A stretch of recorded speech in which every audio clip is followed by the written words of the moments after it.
This is Mr. Beck Does Your Homework. This is homework number 12 on Springs and Hooke's Law. This is question number 2.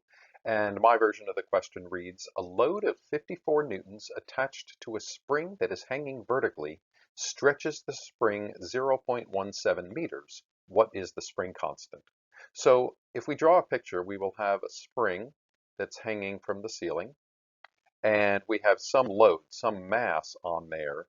And actually, we have a weight of 54 newtons, so it's already giving newtons.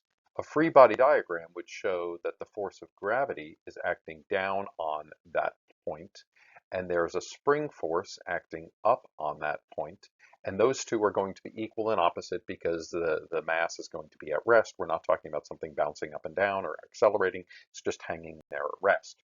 So this force of gravity, that for me is 54 newtons, is going to equal the spring force of 54 newtons. Now it says that the spring has been stretched by 0.17 meters. So that is going to be the change in the length of the spring from its uncompressed length to its stretched length. And so that is going to be the x that we're talking about in Hooke's law.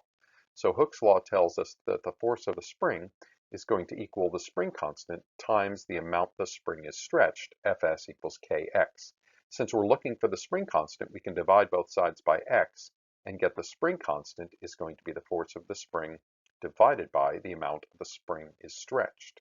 So for me, that is 54 newtons divided by the distance of 0.17 meters. And so that will give me a value, and that value is going to be in units of newtons per meter. And it says answer in units of newtons per meter, so that is going to be a good value for my spring constant.